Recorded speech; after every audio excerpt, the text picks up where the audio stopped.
Hey everyone, welcome back to the channel. Today, just want to give a spoiler warning because I'm going to be giving my thoughts on Spider-Man No Way Home. And a few key points throughout the film, which I honestly loved so much. Of course, we have the opening with the swinging through New York, then the swinging through the sewers and the subway, which it was just amazing to watch. And I love how this film has picked up from exactly when Far From Home, finished. That was brilliant, how well they managed to do that. We, of course, then saw Peter go into his New York apartment, at which point we had a bit to go through before we got to this next part, but when we came back again to his New York apartment, we once again met a very good lawyer. Yep, we saw the return of Matt Murdock, aka the Daredevil, for the first time since Defenders. Yeah, because, it was the Defenders, and I'm very happy to see him back. Could we see the other Defenders return to the MCU? Maybe. Now that we have Daredevil back, Iron Fist, Punisher, Jessica Jones, and Luke Cage have a pretty good shot. So it was very cool to see Matt back. Of course, we had to see Peter go back to school, which was definitely interesting. Like, a bit more of a shocked response than I was expecting a lot of people to be shunning Peter for what supposedly happened. Will he ever be expunged? Probably not. But it was a very mixed response, and I wasn't expecting that, so yeah, that was interesting.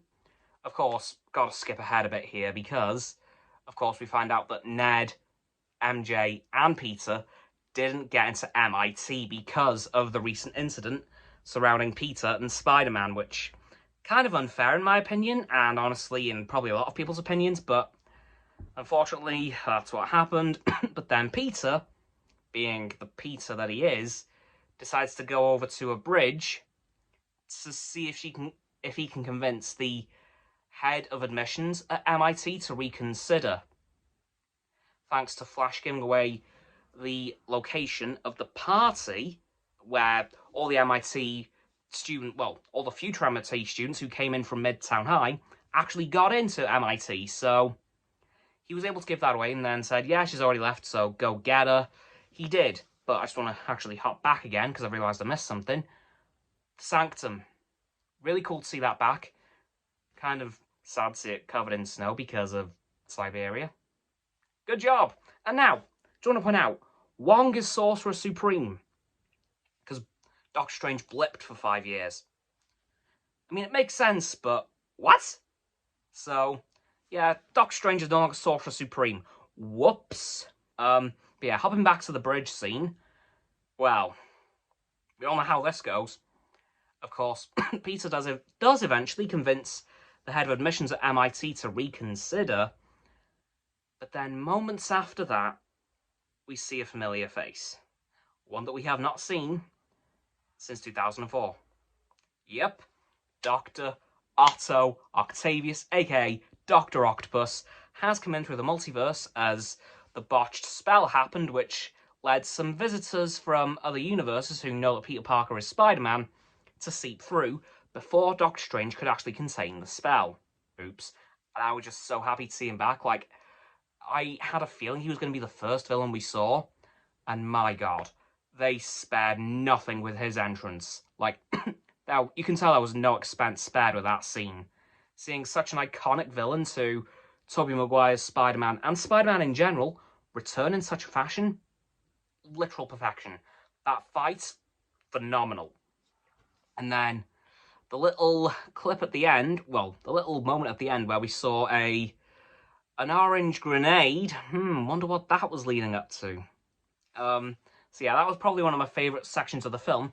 Now, I'm actually going to skip way ahead here. To the point where we have all the villains back. Yeah, we had 5 villains in this film. So the Sinister Six didn't happen, which I'm very sad about. Well, kind of. I'll talk about that in a few minutes. But we now have all the villains together. And the minute they realise, oh my god, before I was here, I was about to die. Yep, all of them were flung into the MCU moments before their deaths in their respective films. Max, aka Electro, was about to become pure energy. Puff, MCU. Norman Osborn, about to be impaled by his glider. Puff, in the MCU. And so on and so forth throughout all the villains. And that was just really cool to see them all realise, oh wow, I was about to die at the hands of Spider-Man, who they're standing right in front of. Awkward. Doctor Strange now explains that, we've got to get them back to this universes, their own universes, even though they're about to die, because that's how destiny works, and fate, and all that stuff. And Peter kind of has a fight with Doctor Strange, which he eventually wins. Yeah, that was also a phenomenal scene, seeing him go into the mirror dimension with Strange. That was just amazing. But now I'm hopping even further ahead again because, well, Peter needs some help because the villains have yet again gone rogue, thanks to Norman Osborn being taken over again by the Green Goblin. Oops. But he needs some help. And the help comes in a very expected but unexpected way. With 2 more Spider-Men. Yeah. Tobey Maguire and Andrew Garfield. In reverse order, but still, that's who showed up. Very happy to see those 2 back. And I'm going to be honest here. I was never that big of a fan of Andrew Garfield's Spider-Man films. I'm putting that out there now. I wasn't that big of a fan. Tobey, on the other hand, love them. But Andrew, I'm stoked to see him back, yeah.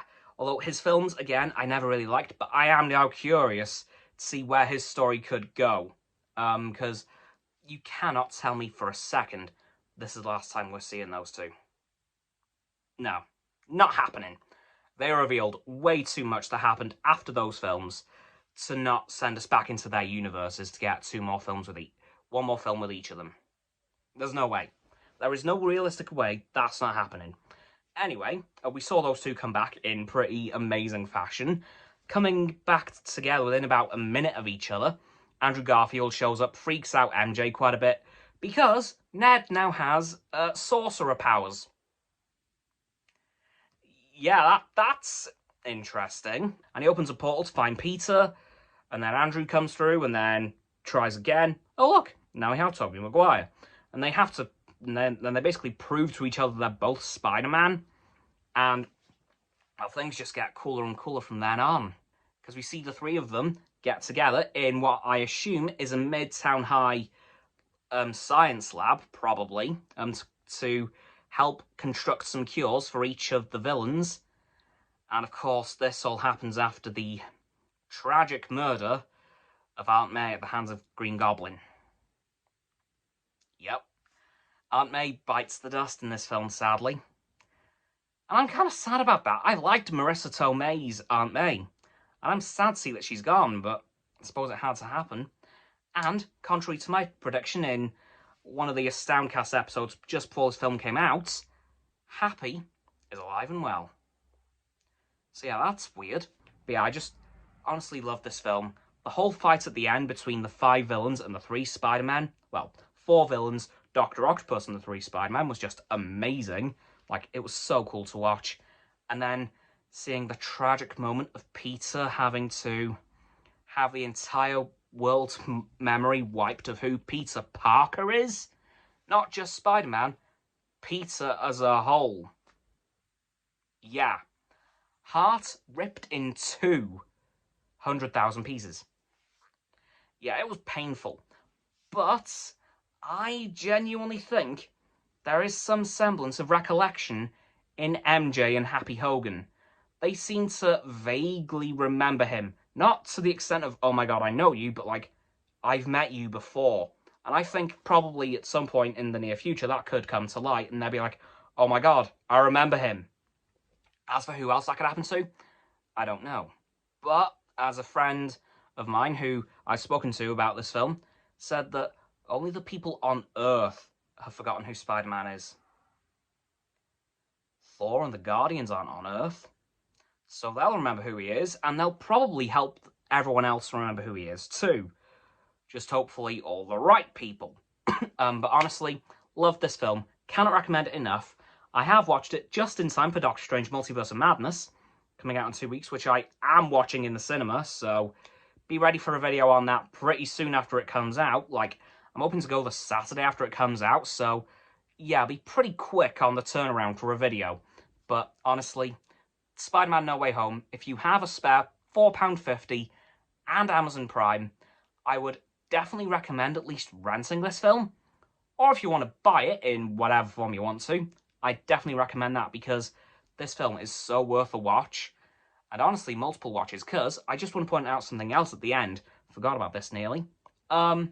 We see the multiverse start to rip into the MCU, and we did see some very noticeable characters start to take form. Now, I'll admit, I'm going to have to watch this a couple of times to pick up on all of them, but I noticed Rhino. And it wasn't the Rhino that we saw at the end of Amazing Spider-Man 2. It was another Rhino entirely. Could it be one of the cartoon Rhinos brought to real life? Who knows? But that's going to do it for my thoughts, kind of overview-ish on Spider-Man No Way Home. So, don't forget to like this video, subscribe to my Roxanne's and Frost's channels. The link in the description, my sub button is down there. Yeah, that big red one, unless you've already subbed. Then it's grey. Thank you for that, by the way. And once you've done that, don't forget to click all three for bell icons to get all 3 sets of our notifications. Comment as well, because why not? And let me know what you thought of this film, and if this video's helped you convince you to watch it, if you haven't already. But let me know what you think of it if you have, because I love it. Once you've done that too, don't forget to follow me on my social medias.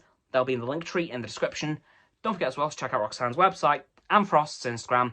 The links are also in the description below my link tree. And lastly, please don't forget to share this video with all of your friends so they can join the infinite loop of liking, subscribing, commenting, following, and sharing, and around and around and around that loop. And I'll see you guys tomorrow with another video. Goodbye!